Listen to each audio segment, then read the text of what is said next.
Check one. Customer levels. How's that sound? I'm waiting for my person on YouTube to tell me. Okay, sounds good. If you are listening on the stream, so let us know, and then we'll get this show on the road.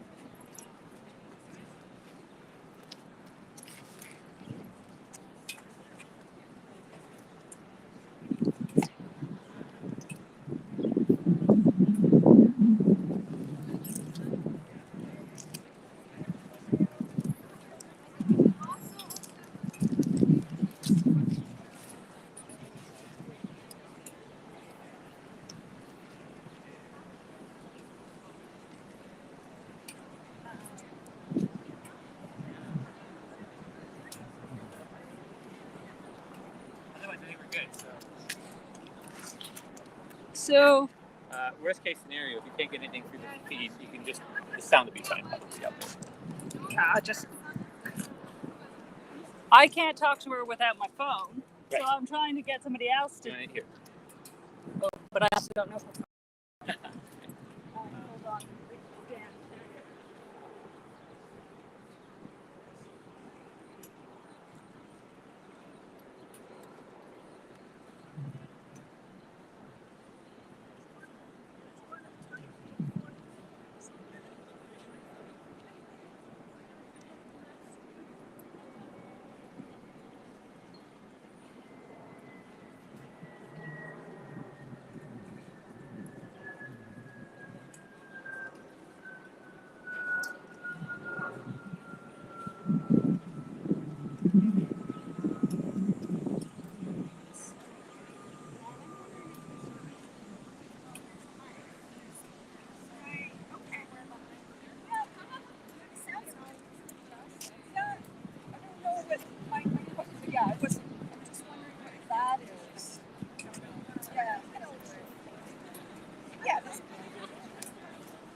Are we in a good spot? Or you're looking? I can see you, so can you go that way?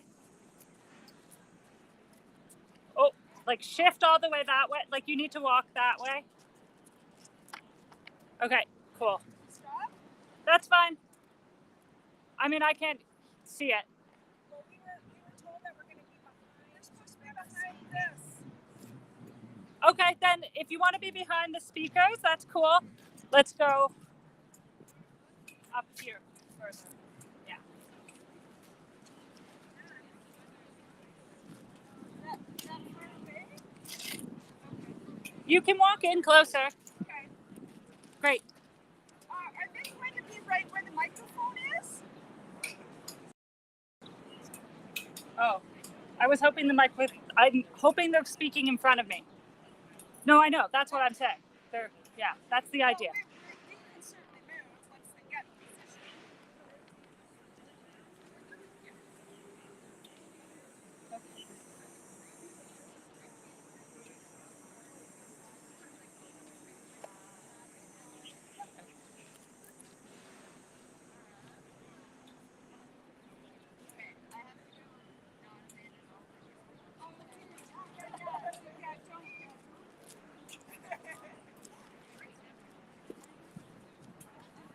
That is a great sign.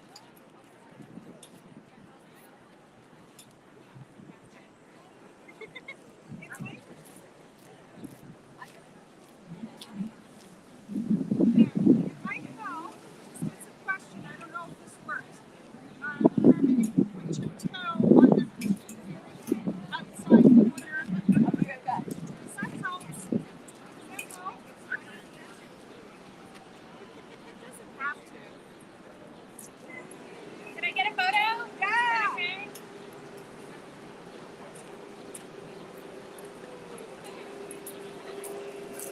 I run the photo video for free. Is it okay if it goes on social?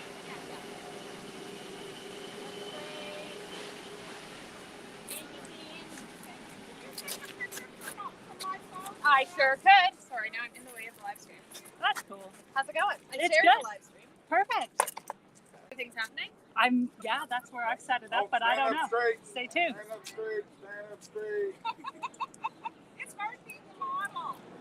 You're doing great.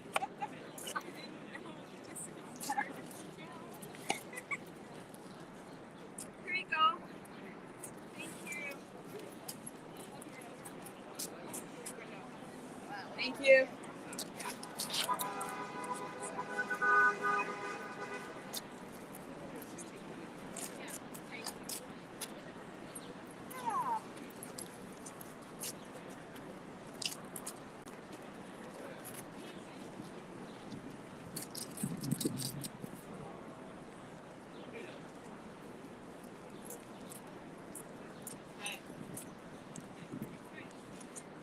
Thoroughly documented.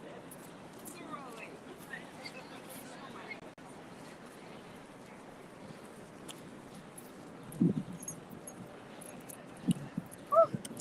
Picked a hot day for this. Well, if water was supposed to store, right? I mean, so it's funny. Every time I look at something, I'm like, oh, it's and then it's like bright sunshine. It's like really opposite. It's not even. See, no clouds, zero clouds. Okay, it's supposed to have the sun. Okay. Been getting more photos. I'm just trying to put stuff Sorry, I'm in. not part of the organization of No, just thinking if the sign was behind the interviews with all the media now, that would be useful. Instead of the socialist action sign. I'm not actually part of the organization. I'm just doing this Well, part. So they just told me to tell you.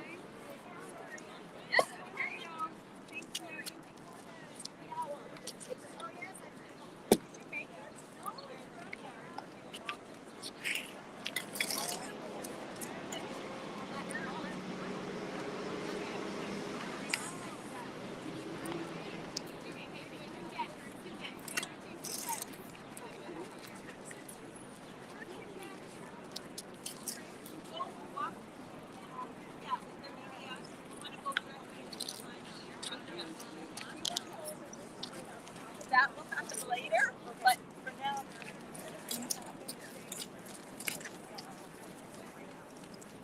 Welcome. What's your name? Kate, what's your name? Kate? Yeah. Sally.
I just want to make. You're not live streaming now, right? I am. Yeah.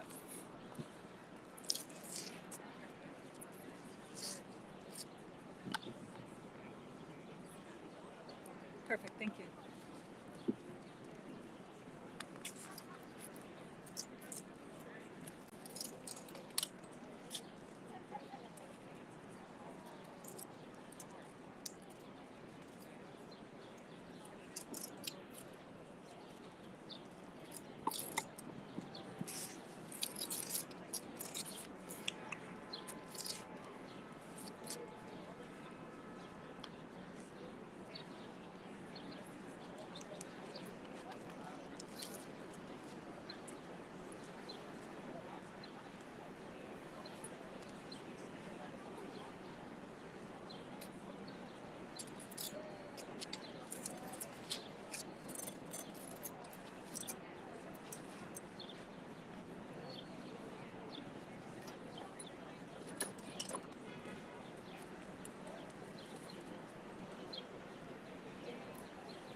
had to move Okay. to adjust for that. Sure. Is this going to be really super loud on my... From back here, probably won't be because Okay. they're not going very loud and it's not music. It's just us. Right. So. Okay. Great. I love that. Yeah. All right. Does it look like they're about to start? We're just about ready. They're running a bit behind, but they should be starting in a minute. They moved this thing to the end, and we're going to start off by. Great. There's lots of room in this mic to go forward, actually, in front of the speakers because of the coverage down. So. Yeah, but I need them in front of me. Oh, you want them here? Oh, okay. Okay. Right. Yeah, yeah. Okay, that's fine. Yep. I mean, I can move if that's... No. Yeah. Okay. Make sure they know that then. Okay, cool.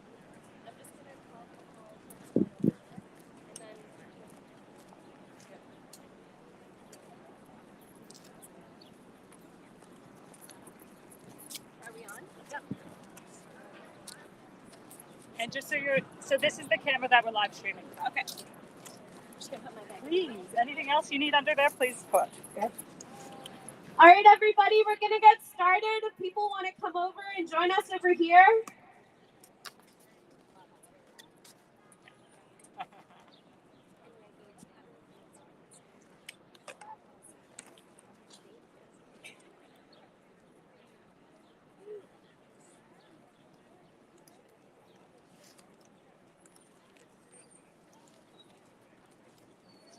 Folks want to come join us over here on this side, that would be great. We're ready to get started.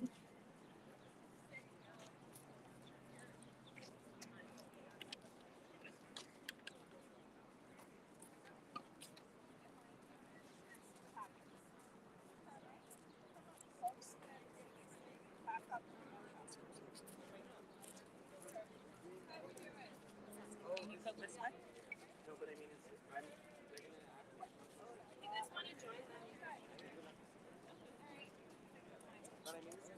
Don't be shy. If you want to move up, we'd love to see that we have a big crowd supporting us here today.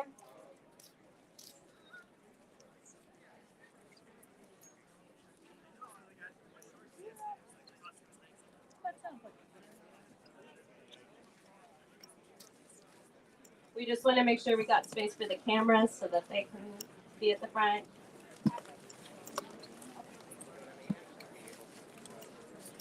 We know it's hot. Drink lots of water. All right, we're going to get started now with an opening from Elder Maggie Sackany.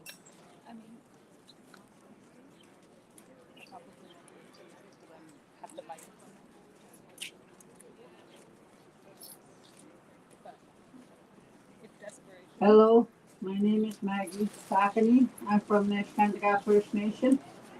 Welcome to you all for being here. This is very important to us as Native people. First time being in this kind of gathering for the land and water. It is very important that our Mother Earth is protected here. Yes. For me, the land is very important to me because I was born on the land on the river system of Ottawapiskat First Nation. That's why it's very important to me and my family. Also, my siblings were born on the land. And I don't want to see it getting destroyed just because of money. Or that's what I have on my mind every day. I don't like to see that, and I don't like to see my livelihood being destroyed, like fish and wild animals. That's how I survive, and that's why I've been surviving all my life with my family, my parents. We lived in a cropland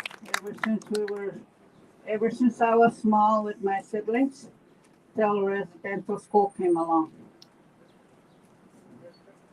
So I'm gonna say a prayer that I always say back home. It's the Lord's Prayer with an opening. Okay, can you please take off your hats? That's how we do it in our tradition. Thank you. Our Father, who art in heaven, hallowed be thy name. Thy kingdom come, thy will be done on earth as it is in heaven. Give us this day our daily bread, and forgive us our trespasses, as we forgive those who trespass against us. And lead us not into temptation. Deliver us from evil. Amen. Thank you very much. Please help us protect the land. It is very important to us. Thank you.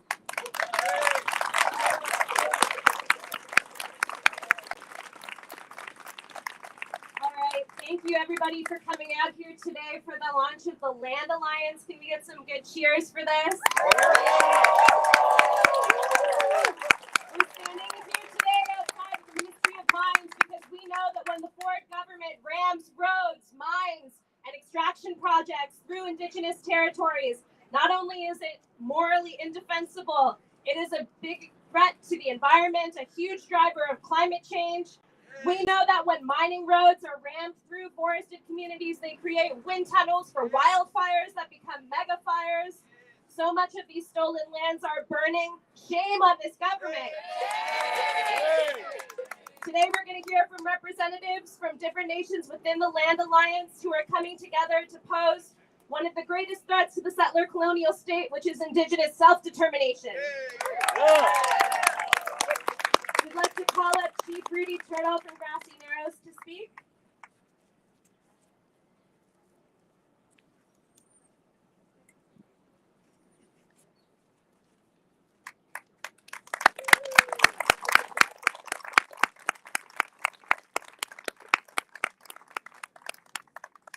Good afternoon.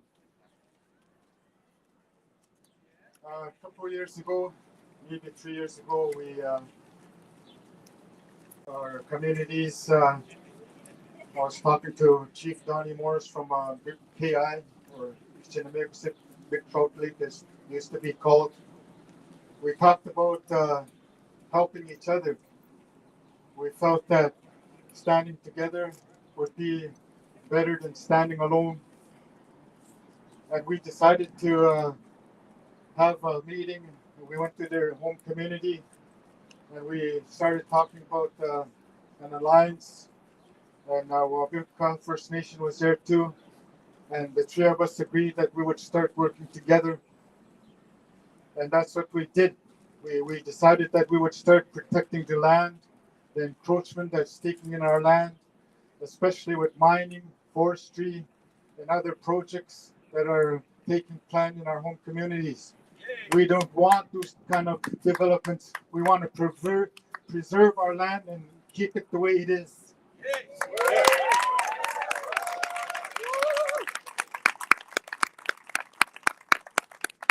And about a year ago, almost a year ago, last winter, the Skandiga First Nation also joined our alliance, and Muskrat Dam just recently came into. So now there's 5 First Nations working together. We're going to make our voices loud and clear, and we're going to tell the government, you got to stop what you're doing.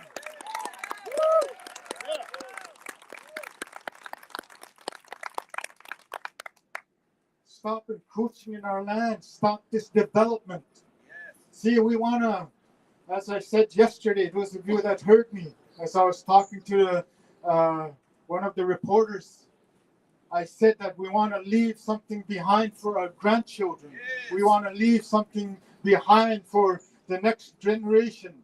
I want to be able to leave something good for our great-grandchildren. We are thinking ahead. We are thinking about the future. We want them to have a good, clean land, something that they could live and look forward to.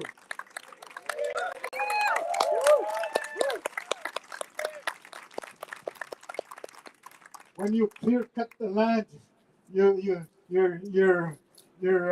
destroying the land. When you make mines, you're destroying rivers and creeks. And when you take stuff that belong to nature, you're hurting the land. You're causing devastation not only for us as human beings, but also to the animals. I often think about the birds. I often think about squirrels and martins, tree-dwelling animals. How would you feel one morning you come home and the apartment that you're living here in Toronto is suddenly missing? Well, that's what's happening with our birds, with our tree-dwelling animals. A squirrel goes home thinking it's going home. The tree that he's been living on is gone. And if you woke up one morning here in Toronto and you go to your apartment building, it's gone. How would you feel? You would like it because your kids would have no place to live. You would have no place to eat supper. You'd be sitting and looking at that big building and say, well, where did it go? So that's what they're doing to these animals. They're devastating natural living things, things that we depend on, things we eat, things that sustain us. We, as Native people, continue to eat wildlife. Wildlife is still part of our diet. We still eat ducks, moose, and other things that we harvest. And not just the animals, but we have our like blueberries, raspberries, and other kinds of berries that is a part of our diet. We also have medicines that we collect. When we go to the river, we pluck out, they call it weekend. We pluck that out, we use that. It helps us with our illnesses. We take weekend so we can feel better. It helps our bodies. But when you pollute the land, you also pollute that medicine. And we're unable to harvest it because you're polluting it. So all this damage is being done by these companies for the almighty dollar. The dollar is their God.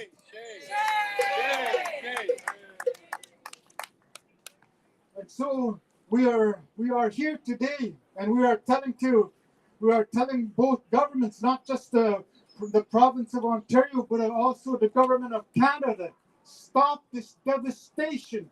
Stop giving permits. Stop saying okay. And Mr. Ford, quit making easy access for mining companies. Stop it now.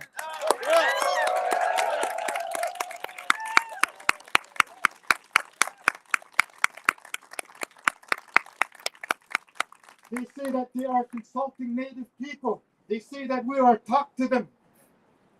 I tell you, sometimes, yes, they do send a notice, but that's all it is a notice. That's not consulting.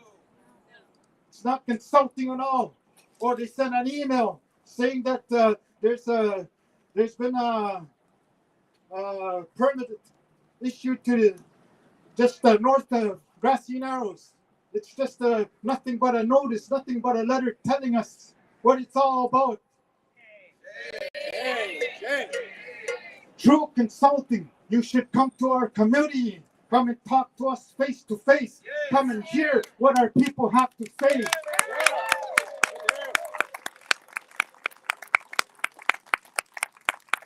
That's what we call true consulting. Come and see me face to face.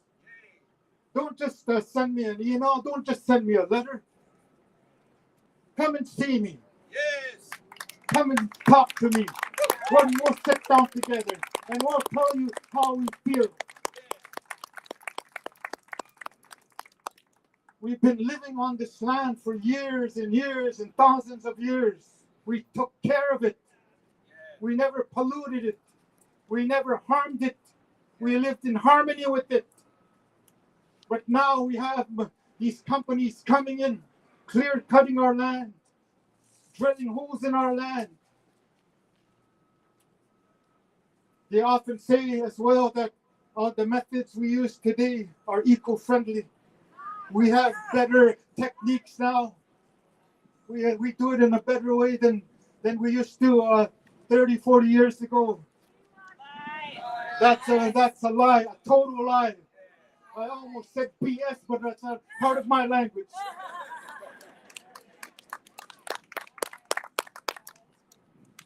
And it's completely wrong. It's completely wrong.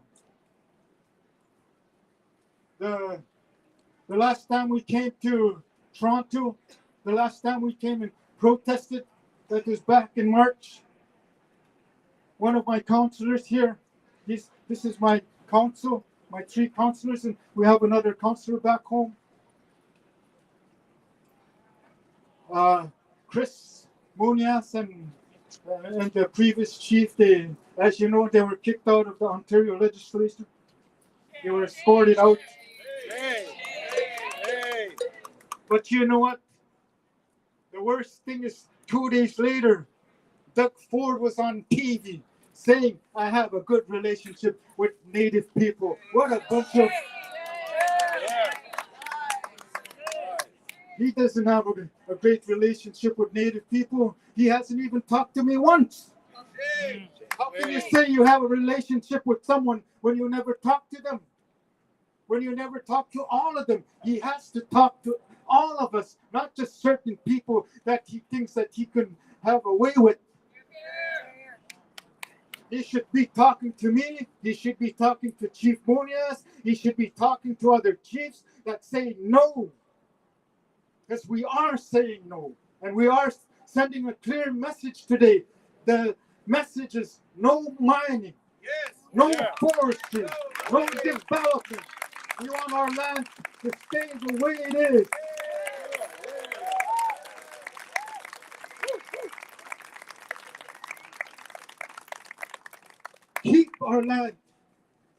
Keep our land pure. We want our land to stay pure. As I mentioned before, we're doing this not just for us today, but we're doing it for future generations, so that they will be able to continue to do the activities that we used to do, and that's our traditional practices and our way of life. We are fighting for that, and we are doing it for our children and our grandchildren, and let it remain so. Thank you.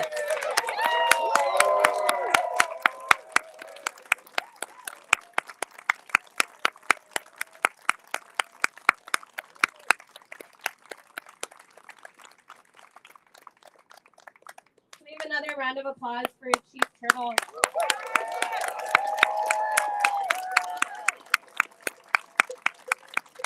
I say stop, you say forward. Stop. Forward. Stop. Forward. Stop. Forward. I say land, you say back. Land. Back. Land. Back. Stop. Forward. Stop. Forward. Land. Back. Woo! Woo! Can we have Cecilia Beggs to the stage from KI First Nation? We have a round of applause for Cecilia.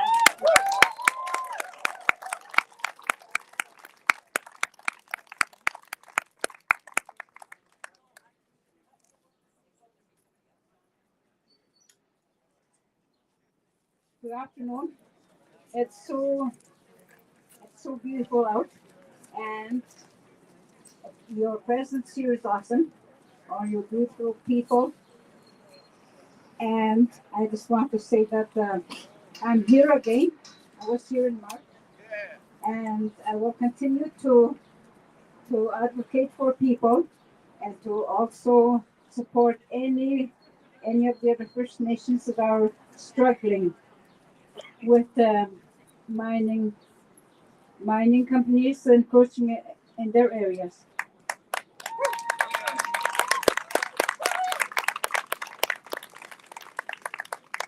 We are trying to raise more awareness amongst our young people. They're the ones who will be carrying on our work. Because as you can see, I'm getting old, but then there are others who are behind me. And what we're doing today now is for them, for their future, for their children. We have a huge population of young people, and it's getting to be really like of urgency for them to start picking up and learning more of our traditional ways, getting back on the land. There has been a revival up to a certain extent in that area. We have a camp and we're utilizing that camp to teach our our younger children, families. It's there for healing too, because after COVID, a lot of us needed that extra help to recoup and also to fight the many mental health issues that we have in our community. But as for the land itself, I come from a very beautiful community with a huge lake, and it's still clean, and we like to keep it that way. It's the wish of many to keep it that way for years to come. So we need to be quite vocal and raise awareness on how we move forward, how to defend our land, and also to help defend lands of many other First Nations. And we will always stand together with anybody that goes through the same struggles that we had.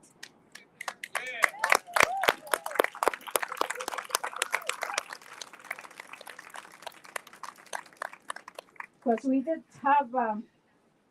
we had serious issues with mining company and the government back in the day when we went to jail.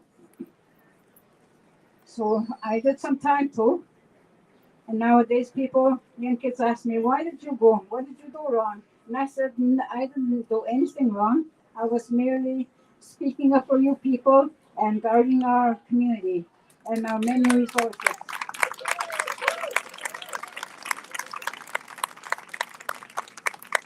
We have an abundance of resources that are still intact, and our aim is to keep them that way as long as we can, till we develop something meaningful that we will leave for our children. And I understand that it's also the fight and the struggle that the other communities are facing at the moment. And I just want to say that I am so thankful to be part of this group. I'm on council again, and I just thank everybody for supporting us in the past and today. And we will continue to expect that, and we will continue to be loud for our land, our people, and our animals and our waters. We will be loud. We can't take anymore. The government has to listen to us, and whatever Doug Ford is planning and continues to do so, that has to stop. So we need to be loud, and I thank you for being here today.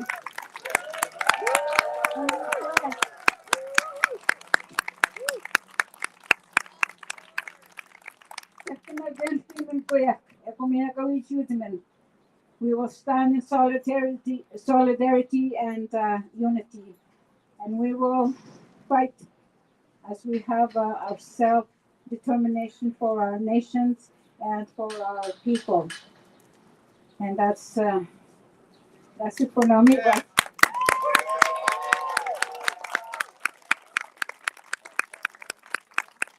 Thank you so much. I would like to call up Chief Stanley Anderson from Wapika First Nation. Can we have a round of applause? Bonjour.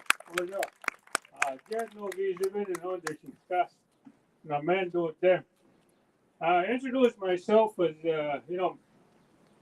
as my spirit name, as I would call it, like the Northern Skyman. I come from the Sturgeon clan. My name is Stanley Anderson, under my government name, and I work for my First Nations Wabakika as a deputy chief, and I've been involved with this group since January. We signed the agreements between the three First Nations on Grassy Narrows and KI. I'll share a little story where I come from, and between KI, Gisnamix, and Winninwook, we're not that far, and we come from a fly-in remote community. You see our lakes, our land. We pick up our medicines. We get our food from there. We still drink from the lakes. That's how pure it is. And a few years ago, KI was threatened under the mining across their lake. And what happens upriver happens in our community too. So we supported, and we still continue supporting what KI does for, with our First Nation. We work together. And that's what we've been doing. So in other words, that there's the other leadership that were here. They said most of the stuff that needs to be heard. As for myself, I am very honored to be here to represent my community and the rest of the 5 communities that band together to join together. I like to say thank you for everybody that's here and for supporting us, the leaderships and everyone that's here. Thank you. Me good.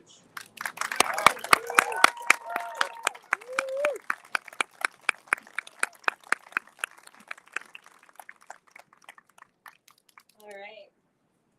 I'd like to call up our next speaker, Chief Chris Winias from Nestakanta First Nation. We have a round of applause.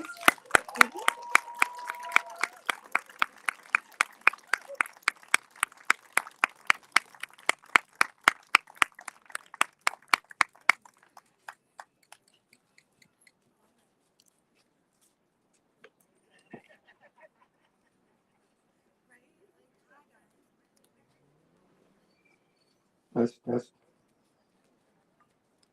Everybody? Is that our own army? Hello, thank you. My name is Chris Munias. I'm Chief of Nishnawnaga First Nation. Behind me are my people that come to support this event. They are land users. They are Aboriginal title holders. They are treaty rights holders. And there are our land defenders. Just like everybody else in the community. And this is what we say. No ring of fire without our free, prior, informed consent. There hasn't been any consultation or accommodation made to the First Nation since day one. We have been asking for meetings. We have been asking for an audience for them to listen, to come and talk to our people on our homes, at our communities, in a language that we understand. This is what we're asking. That's the only thing we're asking for.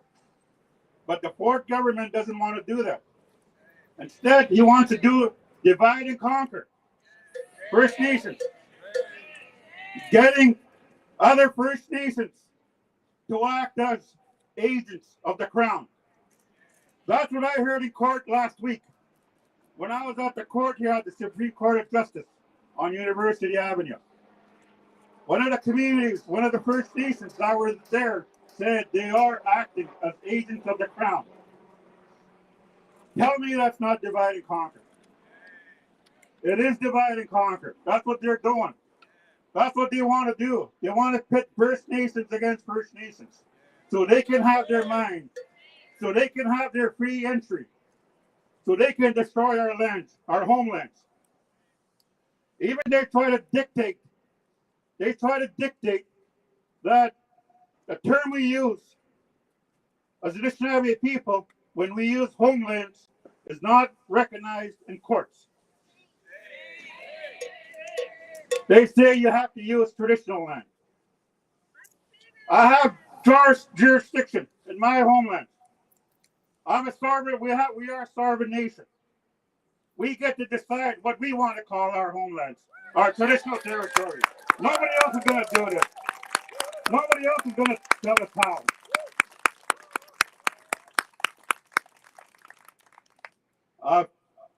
Back in March, me and my predecessor, Wayne Monias, there we were escorted out of the Queen's Park for demanding a meeting with Doug Ford. He's the one that wants to run a bulldozer over my homeland. He's the one that has to come and talk to me. Not Rickford, not the Minister of Mines, Perry. Doug Ford has to come and talk to me. That's the only one I will accept. If he wants to consult with me, Doug Ford has to do it. Nobody else.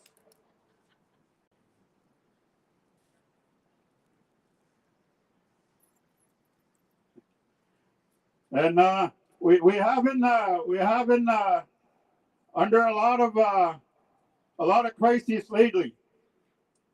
How can you consult somebody that has a suicide crisis since 2013? How can you have crisis with anyone that has health crisis since 20 years or more? How can you have consultation with somebody that has been under boil water advisory for 28 years? More than 28 years. How can we properly be consulted if those things hasn't been met? We have shortage of housing. We're over 100 homes that we cannot house our people. Our people have to leave the community to go live in, and some of them die in Thunder Bay or some other urban centers because there's no houses for them. How can we be properly consulted when those things happen?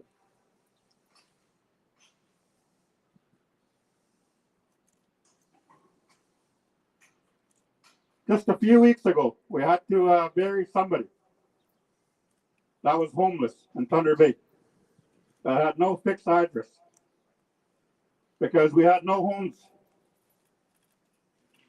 And that happens almost every year in our community, where we have to bring people back in a coffin. Tell me that's justice. That's what it is, shame. How can we continue to keep up with notices, emails? We don't have when we don't have the proper resources. During the pandemic, our community was under lockdown. We didn't allow any meetings.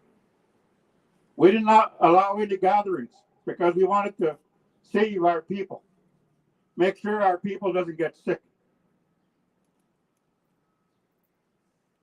And because we did that, I can honestly say we had 0 deaths during the pandemic.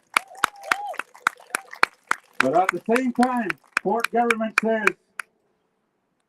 Ford government says Ontario has met its legal obligation to consult Niskandagat during the pandemic.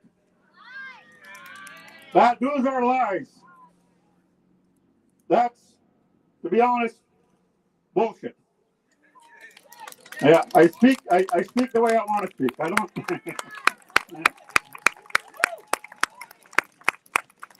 You know, Ford government tells the people of Ontario,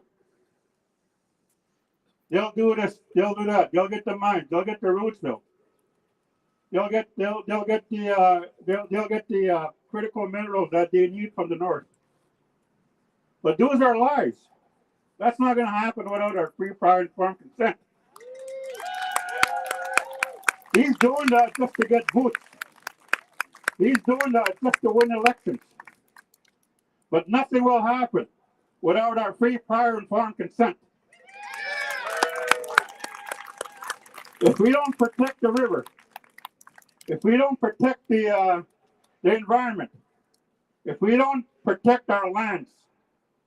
If we don't protect our future, no one will. Bigots. Thank you.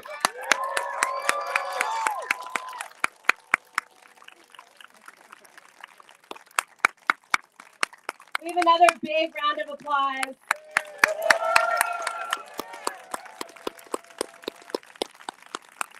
All right, we know it's hot. Please keep staying hydrated. Thank you so much for being here today. What an incredibly powerful list of speakers here. For all of us who are settlers here today, one of the most powerful ways that we can show our solidarity is to show up meaningfully for Indigenous land defense on these lands. Always, always, always. We just want to thank a lot of the organizations that have made today possible. And then I'm going to invite Judy Rebick up here, who's going to let you know of a really exciting and important event we want you to be at in September. And then we're going to actually have an open mic for any folks from any members of the Land Alliance who would like to come and speak. Not for settlers. I will be watching for you. Please don't come here and start telling us about your feelings. This is for community members from the nations. Just a reminder. All right. We want to thank Amnesty International, 350.org, Lead Now, Kairos, Indigenous Climate Action, the David Suzuki Foundation, Food Share, Banking on a Better Future, Climate Justice Toronto, the 519 Community Center, Greenpeace, Climate Strike Toronto, Rising Tide Toronto, Decolonial Solidarity, QP Ontario, Ontario Federation of Labour, Public Service Alliance of Canada, Ontario Public Service Alliance, OSSTF, Wilderness Committee, York CGSU, Toronto Metropolitan University, the University of Toronto, OPERGS, and more. Stand.Earth, Surge, Quakers, Seniors for Climate Action Now, Toronto Council Fire, Mining and Justice Solidarity Network, Community Peacemaker Teams, Toronto Environmental Alliance, and the Workers' Action Center. Thank you so much for your support. All right, we'd like to welcome Judy Rebick up here. Judy, where are you? Welcome, Judy. Hi, everybody. Thank you to Maya, and I'm very honored to be here on a platform, sort of a platform, with all of the chiefs of this fantastic alliance that's been formed. And as settlers and allies, I want every single one of you here to think about the importance of this struggle. You know, at the beginning, Chief Tuttle said, we decided we'd be stronger together than alone. And they have formed this alliance, which should be an inspiration to all of us. It certainly is to me. And we have to do the same. Every organization that's here committing to defending the right of Indigenous people to have free, informed consent before mining. So I'm kind of known for leading chants, so I want to lead a couple of chants and then tell you where I want you to chant next, okay? So the first thing is it's very clear and become clearer every day that Indigenous rights and climate justice are inextricably linked at every level. So I'm going to ask you, what do we want? And you're going to answer climate justice. What do we want? Climate justice! When do we want it? Now! What do we want? Climate justice! When do we want it? Now! What do we want? Climate justice! When do we want it? Now! Okay, now I was trying to think of what rhymes with consent and I didn't get it. But somebody I'm sure will get it. But what I want to say is no mining without consent. No mining without consent! No mining without consent. No mining without consent! No mining without consent. No mining without consent! No mining without consent. No mining without consent! We've got to tell the government. Say that again. We've got to tell the government. Okay, good one. No mining without consent. We've got to tell the government. No mining without consent! We've got to tell the government! Good one. Okay, so what I want you all to do is I want every single person here, those in all the groups that were listed, and those of you that belong to probably other groups, to make a commitment for one of your main priorities this summer is to get thousands of people out to Queen's Park. I think it'll be at Queen's Park on September 27th to defend the Land Alliance and to say once and for all the people of Ontario do not want mining without free, informed prior consent, and we support the Land Alliance. And there's going to be flyers as you leave that you can use to inform everybody. We'll have lots of social media, but be sure that you're here and bring at least 10 other people, preferably 50 to 100 other people on September 27th. Thank you.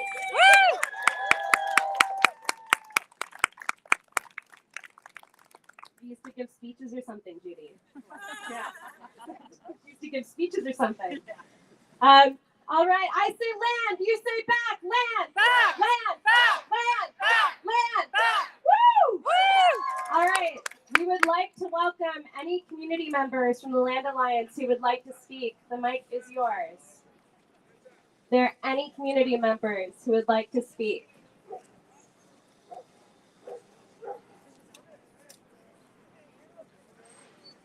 We're welcoming any community members from the Land Alliance who would like to share some words with us on the mic.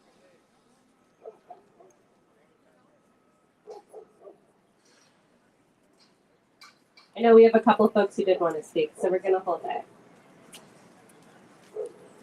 Can we have some supportive applause, please, for each community member?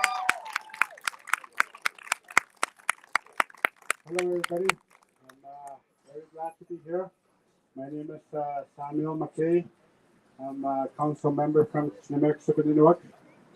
And I want to clearly inform everybody present here that we stand in solidarity with Grassy Narrows and Niskandaga and the other members of the Land Alliance First Nations. Because whatever happens to any of those communities will happen to us. We've already been hit on with the industry in the province once before.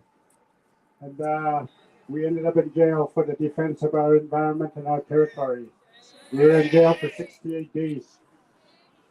And KI is about 1,200 kilometers north of Toronto.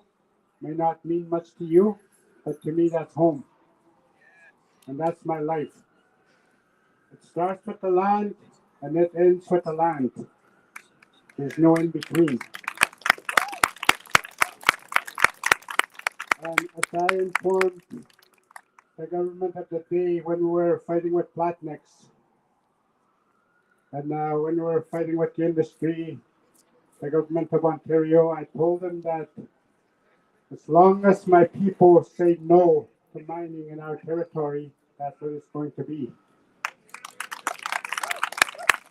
And yes, they can try and come in. And I did tell them that the only way they can come into our territory without our consent is they're going to have to lock me up for a long time to be able to come in without my consent, because I'm mandated by my community. And the answer is no to resource development. We are a member of Treaty 9 adhesion, the James Bay Treaty 9 adhesion. It was signed in my community in 1929. And we've spoken time and time again with our elders what their understanding was. We did not surrender or give up our lands. We agreed to share. Has there been any sharing? No. Even if you come to my community, if you look at our community itself, it's like a checkerboard. There's different claims to our territory. Our community. There's provincial crown lands, so to speak. And there's areas that right within the community that we cannot build a house, according to the government of Ontario. But we do it anyway because it's our land. And Probably Jacob, one of our land environment director from KI can speak to it. It's been about 40 years trying to repatriate those portions of land in our community. And we are finally making headway the last few months that there's going to be, they're going to clean it up. And then in the end, they're going to be returned to KI as part of the reserve lands. And that right now in our community, there's about 13 contaminated sites within our community from other resource people. Department of Environment, Anglican Church of Canada, Bell Canada, Hydro One, airlines, private companies that were given permission to have access to our land without our consent, without being informed about it, because our community got our reserve status in the 70s. And long before that, the government of Canada and the government of Ontario were handing out parcels of our land right in the community, like handing out candy on Halloween night. And that's just not right. And like I said, there's at least 13 identified parcels of land that are contaminated that need to be cleaned up because we're not able to use it. And that's been our experience all these years as resource development in our area. Pickle Lake, a lot of you might know where that is. A lot of our people went there in the 50s and 60s, and they died from illnesses that they contracted from working in the mines. And if it weren't for the First Nations of today, Pickle Lake would be a ghost town. It's the First Nations that keep it alive with the transportation of goods. And I remember my dad worked in the army base in James Bay, Hudson's Bay, Huonik. And I had an opportunity to go there. There were heavy equipment, drums of oil sinking into the land, and they just finally cleaned it up not so long ago. And we also have a gold mine that's shut down in World War II, and it's just sitting empty, uncleaned, 60 miles north of our community. That has been our experience at resource development. That is the reason why we're adamant on saying no to any resource development activity within our territory. It's been nothing but negative experiences. And when we went up against Platnex, they wanted to have an open pit mine 17 kilometers from the south shore of our lake, which we depend on. And they wanted to have an open pit mine and drain out 2 lakes that are connected by river systems into our lake, where our fish spawn. We have medicines, we have migratory routes of land animals. And this is what they wanted to destroy. And that's why we were adamant in saying no, that we're willing to put our freedom on the line to stop that. And the government of Ontario ultimately put a moratorium of 25 years to not have any mining exploration activity happening within our territory. And those 25 years are coming up really fast. I think we might have about 11 years left. It's going to be open season again in KI. And that's why we stand in solidarity with these Land Alliance communities, because whatever happens to them is going to happen to us too. Thank you very much.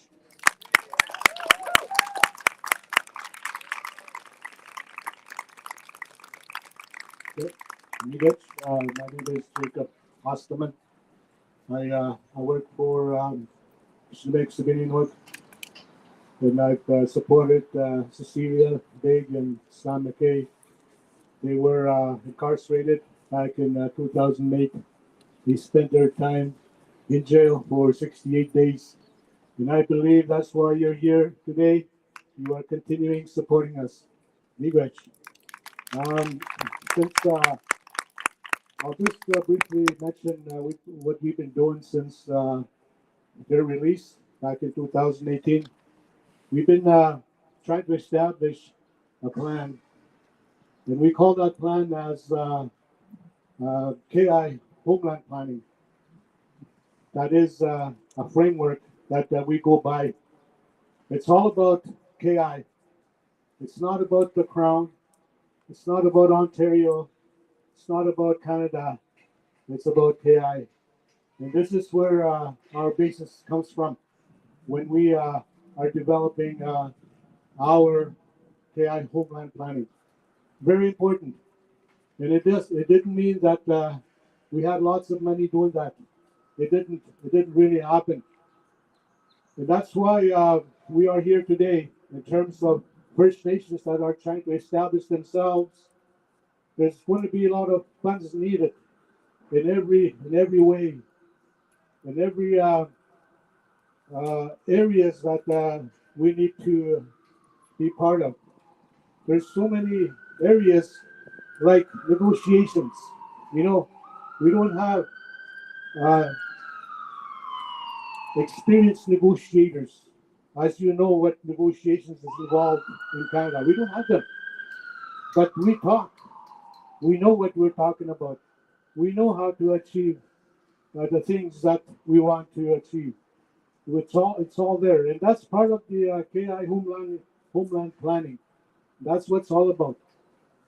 And I could talk about maybe a couple hours if I want to talk about in details, but I don't want to do that. But anyways, just briefly, we have created two declarations. One declaration dealt with our lands and resources.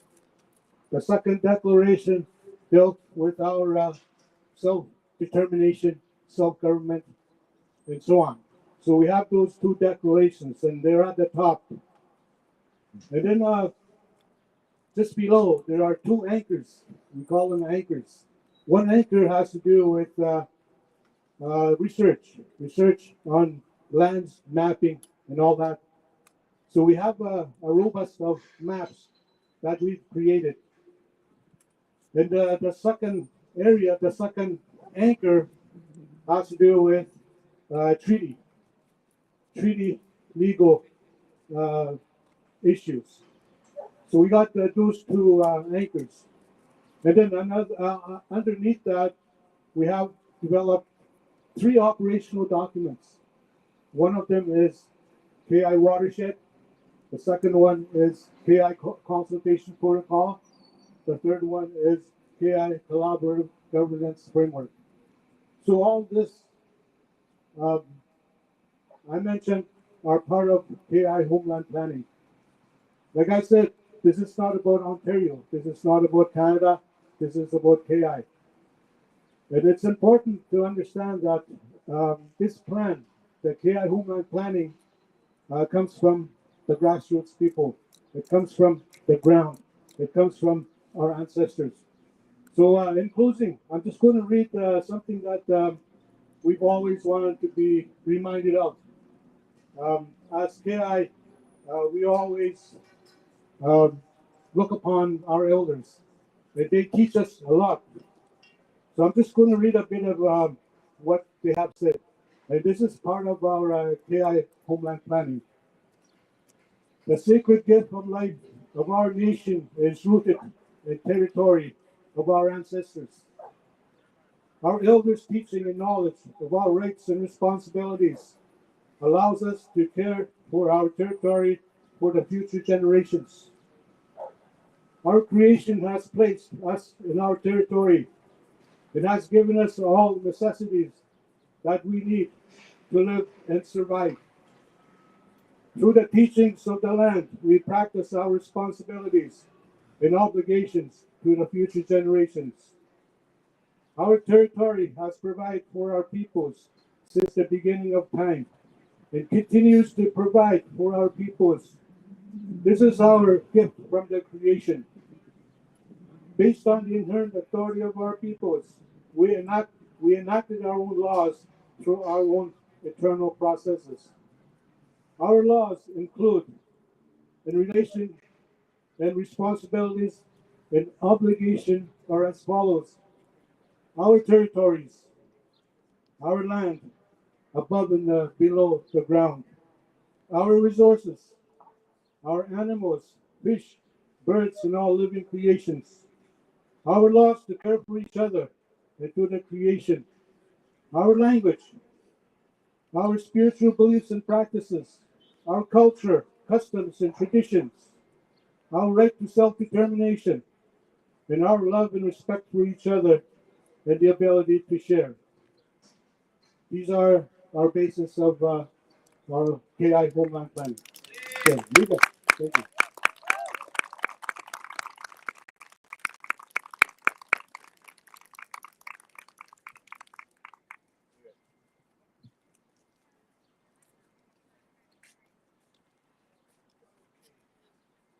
Hello, good afternoon, everybody.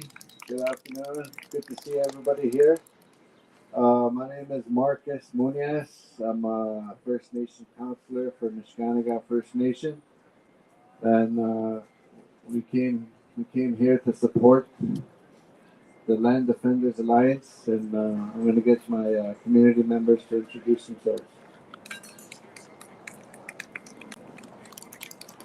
Hello, my name is Sylvia Sakany. I'm from the Nisquanega First Nation. I'm here to support my community and the other First Nations that are here with. And I've always been on the land with my mom growing up. She taught us how to survive on the land and what to use on the land when we were kids, me and my siblings. And that's what I'm trying to do for my kids as well. I have 2 daughters and 2 sons and a 11-month-old granddaughter. So I'm trying to pass that on to them. So we need to save our land, keep it healthy so we could use the wildlife that we survive from. Yeah, migrants, and I'm grateful for being here today. Thank you. Hello, my name is Clayton Munoz. I'm from Nisquanega First Nation. I'm a land user. I hunt everywhere from the Toscan River to the Wetaskiwin River.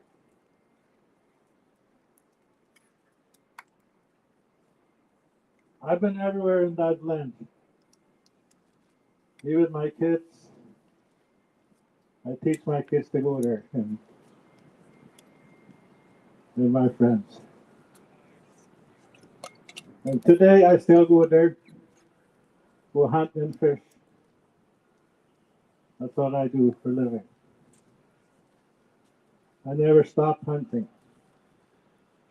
That's how I live. Thank you.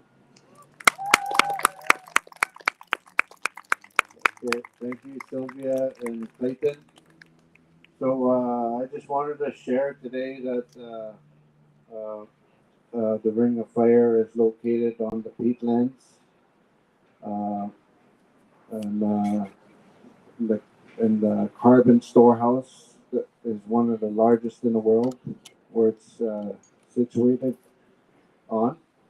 So as First Nations people in that area, that's what we want to do, is protect the environment, the water, the fish, to preserve our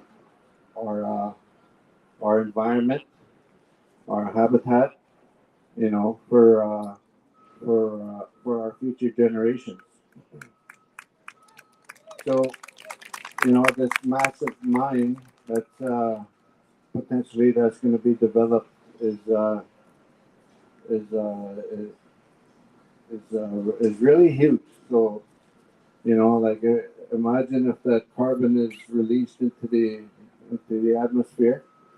Then the world, the global climate will just be more more global, more endangered, right? Like for humanity. So it's actually we're getting to a world stage now. When we're with all these minings and all that and environmental impact. So yeah, that's what I just wanted to share here today. So I'm very grateful to be here today and good to see everybody. Thank you. Okay.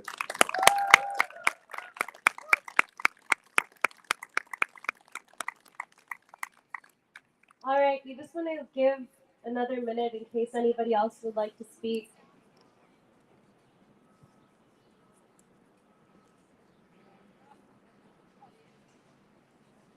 If there's any other folks who would like to come and speak from the Land Alliance, any other community members.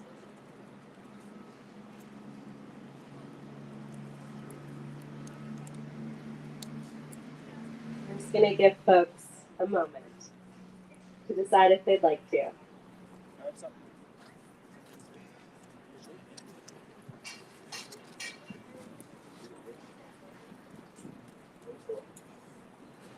Wishu, Annie, everybody. My name is Christopher James.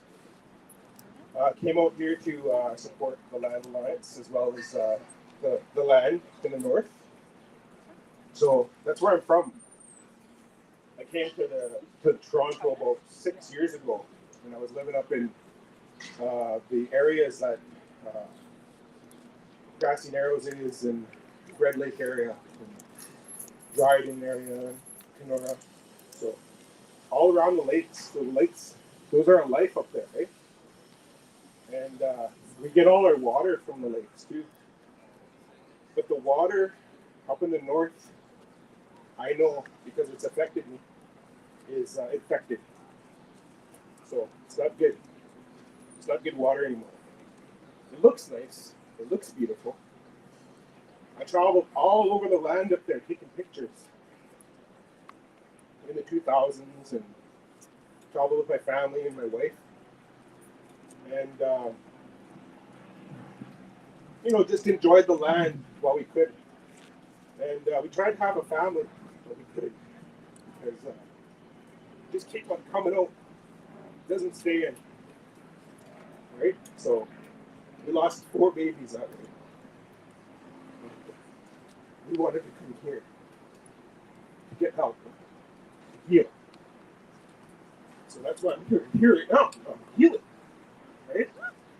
I'm healing.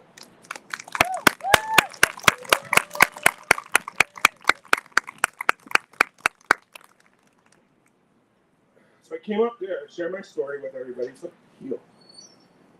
And I've been thinking about this for years. I saw this in my vision. I was going to be up here talking to everybody. Even with this shaky voice, I tell the truth. Deborah Wins means truth in my language. So we always tell the truth. It means something to us.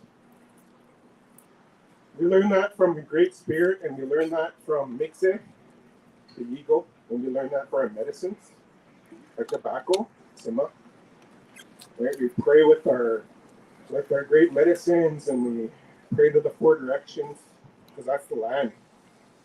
Right? So we go to the land for everything, and that's our connecting. That's how we connect to our spirit and to creators through the land. Right? And that's what I was taught. So I didn't know anything else, really. I came to the cities once in a while with my family.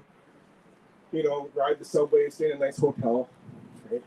So a lot of us, we come to the cities because of appointments, because there's really no health care that has specialty for any of the needs that happens up north. So we have to come here for appointments. So it's kind of the way our communities work when we come to the cities is we're coming here for appointments a lot, right?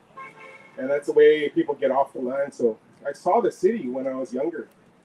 You know, I was really, you know, enamored with the city and the way the city is, and I met a lot of people from the land here, you know, throughout the years that I've been here too. So I always share a story. I like storytelling. I'm a storyteller, and I also work with the youth. So by choice, you know. So I'm a computer engineer by trade, and I do acting part time for, you know, films and stuff.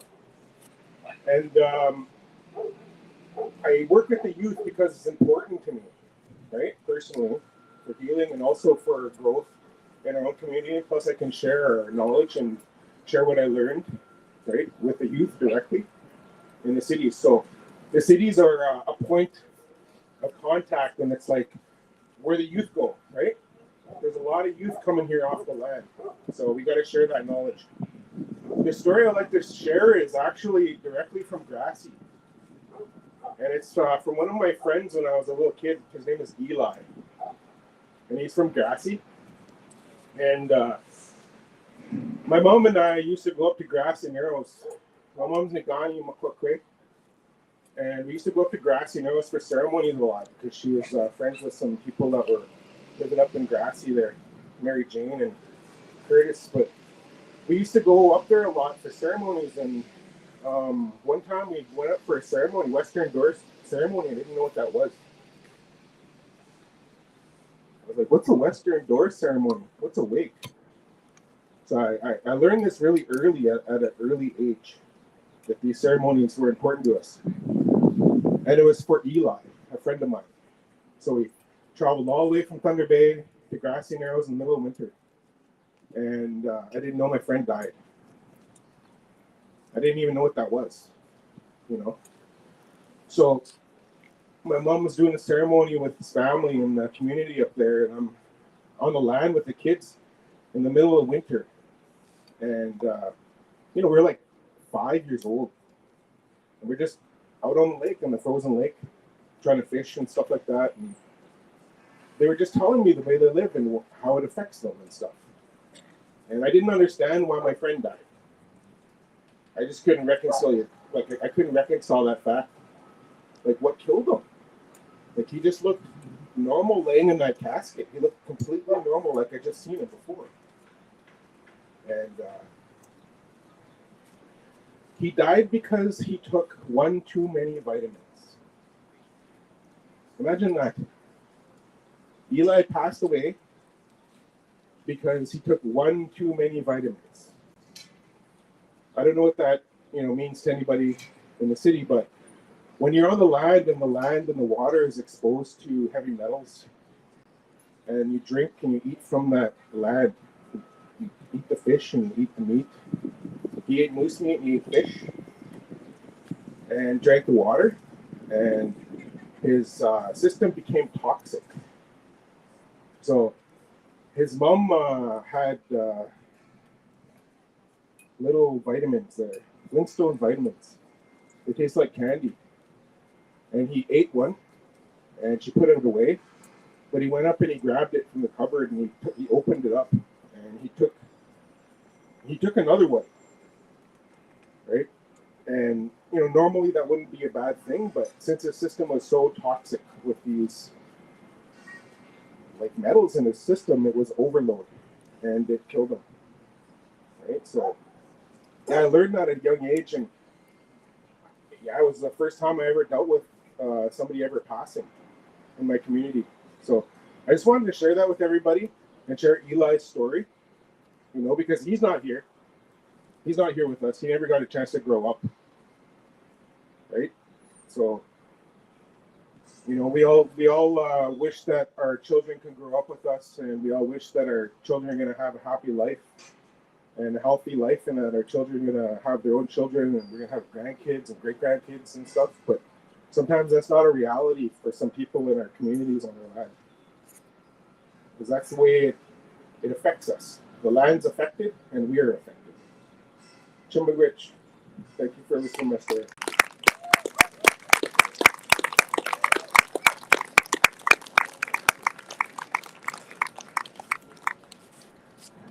I think we want to thank everybody, every community member who's spoken for your vulnerability and your directness and your leadership in this work. We're so grateful to be able to learn and to understand more. So thank you. All right, folks, we're going to be moving into a closing. So we're going to have a song.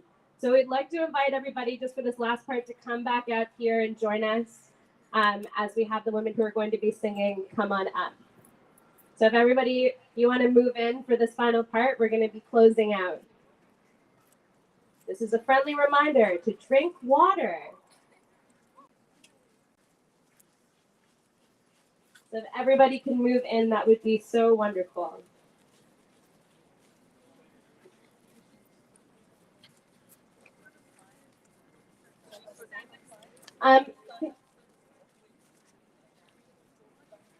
We'd like to have a request for folks to actually circle the sign.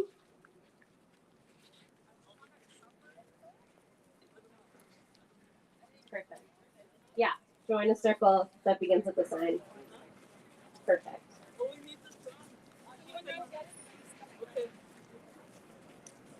So if everybody can move in, that would be wonderful.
show. Gini may one ganin de go makwa ganin den we ma mito them. Up to one getchen big watch no go give a sham and pin. We are on Scarborough Talk with the well. Now can I go yam and pin can I order eventually under the skinny the gum win the gum can come to them. Ah, big watch.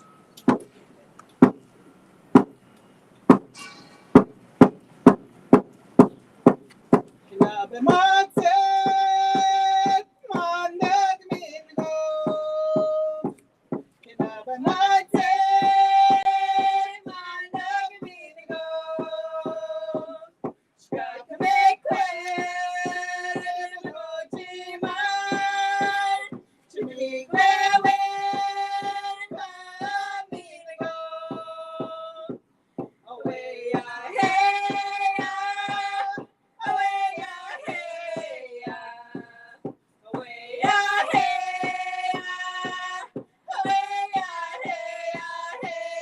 hey all my people I give to you Mother Earth and all her children I give away what I give to you Mother Earth and all her children away hey away hey away hey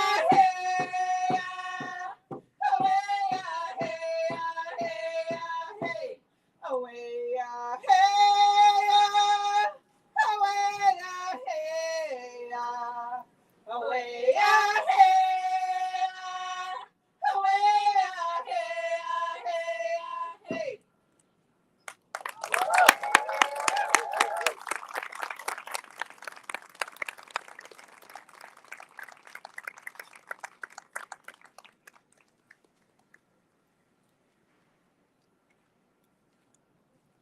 Bonjour, I'm from Grassy Narrows, and I want to thank all of you for making your day to come here and support us. And I acknowledge all the chiefs and the council people that came here to fight against no mining on Anishinaabe territory.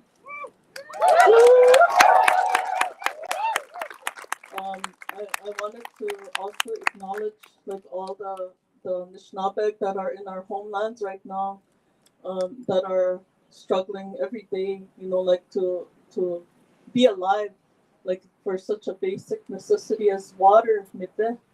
And that's what we're protecting here is the water for the future generations, like for the like the mining, it's money. For us, it's to be alive. So that's such a basic request we're making is we want to continue to be alive with our languages, our culture, our way of life, to hunt, to fish. It's so basic. So that's what we ask upon like the citizens of Toronto and Canada to know we just want to be alive. And that's so basic. Miigwech.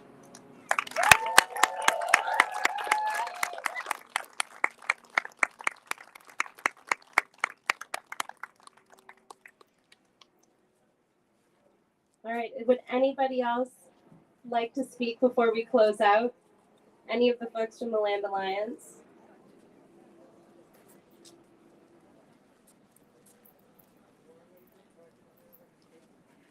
Ani Wache.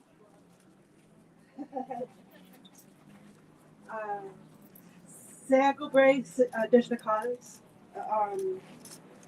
My name is Amber, and I also have 3 different last names: Favreau, Wynn, Gooden.